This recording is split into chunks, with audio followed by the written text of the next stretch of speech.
Création d'un répertoire, on peut utiliser la commande mkdir. Mkdir, ça veut dire make directory. Donc mkdir rep, ça permet de créer un répertoire qui s'appelle rep. Voilà, on vérifie avec la commande ls. Voilà notre répertoire. Si on veut créer un répertoire dans rep, on a le choix. Soit on accède à rep et par la suite on crée notre deuxième répertoire. Par exemple, je vérifie, voilà, dossier, il se trouve dans rep. Sinon, j'aurais pu créer mon deuxième répertoire en indiquant le chemin d'accès dans lequel je veux créer ce répertoire, genre mkdir, rep, test rep, un dossier qui s'appelle test rep. Voilà, je liste le contenu de rep, ça contient deux répertoires. Donc, comme je viens de vous dire, je peux accéder au répertoire et créer ce que je veux créer dedans. Sinon, comme je viens de faire ici, j'ai pu indiquer le chemin d'accès. Ça, c'est un chemin d'accès relatif. Ça commence par le répertoire courant, le point slash invisible et puis rep. Alors, pour créer plusieurs répertoires dans le même répertoire en même temps. Donc, au lieu de taper mkdir plusieurs fois, je peux taper mkdir rep1, rep2, autant de fois que je veux.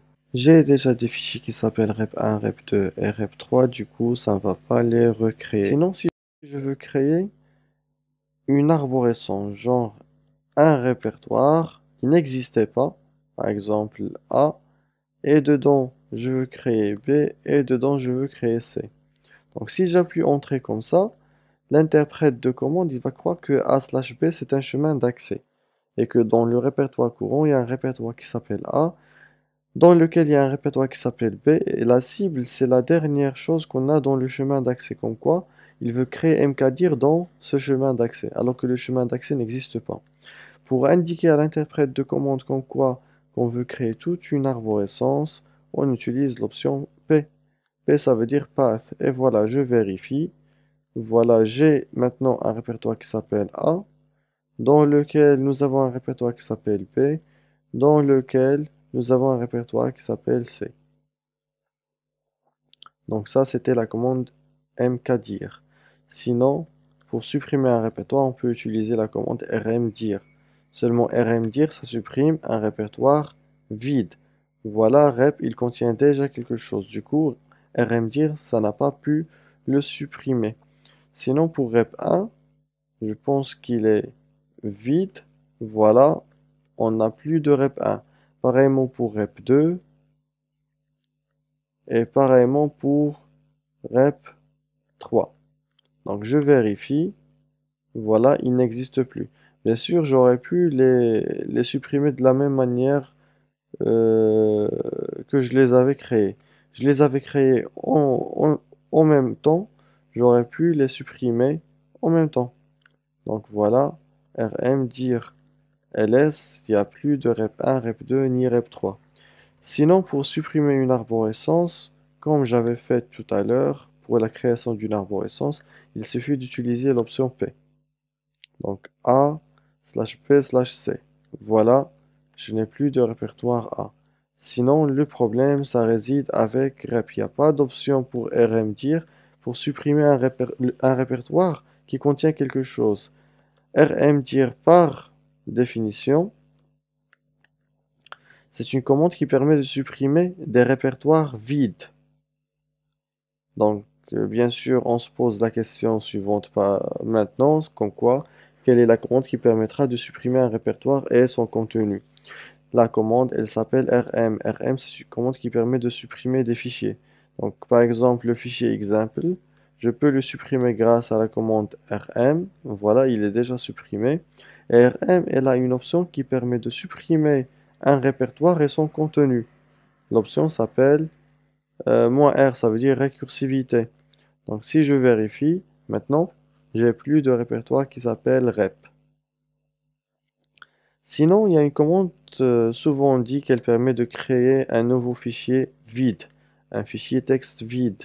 Alors c'est vrai que Tchatchfile vient de nous créer un fichier vide, mais la vraie définition de cette commande, Tchatch, c'est qu'elle modifie la date de dernier accès.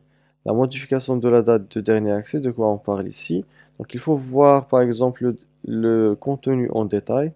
Donc la date de dernier accès à ce répertoire par exemple c'était 16h30.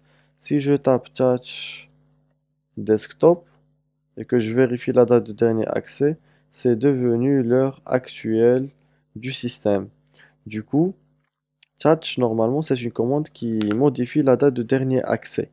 Ça touche le contenu, du coup, ça retient la date du touché. Sinon, si l'argument de Touch n'existe pas, ça va le créer sous forme d'un fichier texte, c'est tout. Donc voilà ce qui a été arrivé à la commande Touch File, c'est que Touch n'a pas trouvé l'argument file dans le répertoire courant, du coup, file a été créé. Alors, ce fichier file, si je veux le copier, je peux utiliser la commande cp. J'indique qu'est-ce que je veux copier et là où je veux mettre la copie. Supposons que je veux la mettre sur Downloads.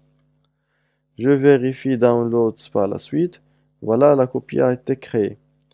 Sinon, je peux vraiment copier n'importe quoi vers n'importe où d'une manière très très rapide.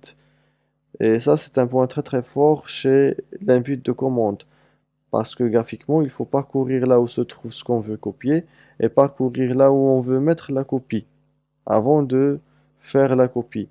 Mais sinon, avec l'invite de commande, je peux par exemple copier un fichier qui s'appelle password, donc cp/etc password qui se trouve qui est un fichier de configuration qui se trouve dans /etc et je peux mettre la copie par exemple sur /tmp sans problème. Ça c'est vraiment très très rapide avec l'invite de commande.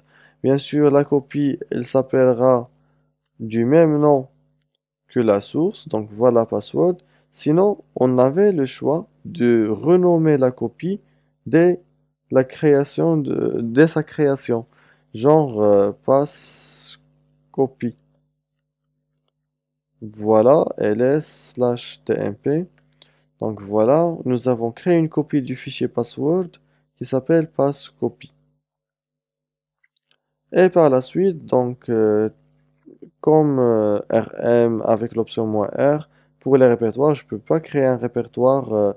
Par exemple, je peux pas copier un répertoire avec son contenu en utilisant cp. Il faut utiliser l'option "-r". Donc déjà, je vais créer une arborescence mkdir a/p/c. Voilà. J'ai oublié le P. Voilà. Donc CP A et je veux mettre la copie dans download, ça marche pas. Pourquoi? Parce que je peux pas copier un répertoire avec CP. CP ça copie un fichier. Sinon, si je veux copier un répertoire, il faut précéder ou bien utiliser l'option R avec CP. Je vérifie encore. Voilà, maintenant j'ai dans Downloads le répertoire A avec son contenu. Et puis il y a une commande qui me permet de déplacer les fichiers et les répertoires, c'est la commande move. Donc déjà sur ce répertoire, par exemple, je vais déplacer le fichier file. Donc move file, donc c'est la source, et j'indique le répertoire où je veux le déplacer. Donc je vais le mettre sur musique. Donc déplacer, ça veut dire couper et coller. Donc comme vous remarquez, il n'y a plus de files dans mon répertoire courant. Donc je vérifie, j'ai sur mon répertoire musique le fichier file.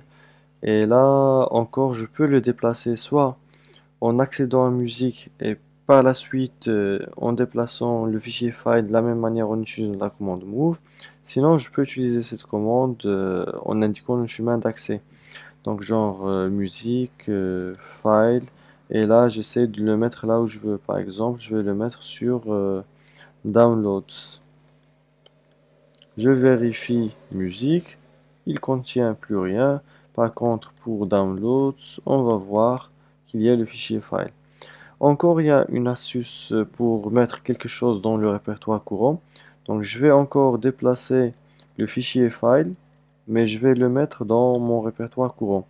Donc, pour indiquer le répertoire courant, on sait que le répertoire courant c'est /home/alilou, mais bien sûr, le symbole, il fera l'affaire ici également. Donc voilà, je vérifie. J'ai mon file maintenant ici. Encore en déplaçant un fichier, et comme c'était le cas pour la copie, Genre la copie, on peut modifier son nom en même temps qu'on est en train de la déplacer. Donc je peux mettre File dans Pictures en le renommant, genre avec un nouveau nom. Je vérifie Pictures, pardon. Voilà, ça contient un fichier qui s'appelle nouveau nom. Et c'est le fichier file, mais avec un nouveau nom. Sinon, la commande move, ça permet également de renommer un fichier. Donc, par exemple, je vais accéder à Pictures. Ça contient le fichier nouveau nom. Je peux renommer le fichier sans le déplacer, sans ne faire rien, mais avec la commande move. Donc, j'indique le fichier que je veux renommer, ou bien le répertoire, c'est pareil. Et puis, j'indique le nouveau nom. Un nouveau nom. New name. ls. Voilà. Une autre commande intéressante pour la gestion de fichiers au niveau de Linux, c'est la commande ln. Ln, c'est une commande qui permet de créer des liens. Un lien, c'est un fichier qui va nous permettre d'avoir un accès rapide ou bien un raccourci vers un autre fichier ou bien un autre répertoire. Sur Linux, il y a deux types de liens. Il y a les liens physiques et les liens symboliques.